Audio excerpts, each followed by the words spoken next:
ఇదేంటి తెలుసా అండి? ఇది ఒక ఎమోషన్. ఏంటి తెలుసా? మా అమ్మాయి స్కూటర్ అనమాట. మా అమ్మాయి స్కూటర్‌ని మేము 2007 జనవరిలో కొన్నాం. కొన్నప్పుడు ఎంత అంటే నేను, మా అమ్మాయి ఎంత తిరిగేవాళ్ళం అంటే విపరీతంగా ఇద్దరం భలే తిరిగేవాళ్ళం. అసలు మా ఫ్యామిలీలో ఎవరు ఆడపిల్లలకి స్కూటర్లు కొనలేదు ఆ టైంలోనే. నేను ఉద్యోగం చేశాను. అయినా కూడా నేను కొనుక్కోలేదు.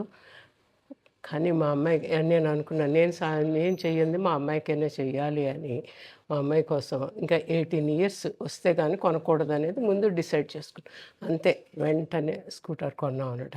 కొన్న తర్వాత ఇద్దరం ఎలా తిరిగేవాళ్ళం అంటే అసలు చెప్పలేము అనమాట. ఇద్దరు ఒక ఫ్రెండ్స్ లాగే తిరుగుతూ ఉండేవాళ్ళం. అందువలన ఈ స్కూటరు అది మాత్రం పాపం 2007లో కొన్నామని చెప్పా కదా, 2009లో దాని పెళ్ళయింది. పెళ్ళైన తర్వాత బెంగళూరు వెళ్ళారు. వెళ్ళిన తర్వాత మేమేం చేసాము, ఒక 6 నెలలకి దీన్ని స్కూటర్ని అక్కడ ట్రాన్స్ఫర్ చేసి అక్కడ పంపించాం. పంపించిన తర్వాత అక్కడ కొన్ని రోజులు వాడిన తర్వాత 2011లో మళ్ళీ ఫ్రాన్స్ వెళ్ళిపోయింది. వెళ్ళిపోయిన తర్వాత ఇంకేముంది, అయినా కూడా మళ్ళీ వస్తారేమో అని చెప్పి ఉంచాం కొన్ని రోజులు.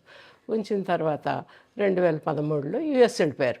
ఇంకా సరే వీళ్ళు రారులే అనుకున్నప్పుడు ఈ టైంకి మా చెల్లెల కూతురు ఇక్కడ హైదరాబాద్కి వచ్చింది. వచ్చిన తర్వాత దాని పెళ్ళి 2014లో అయింది.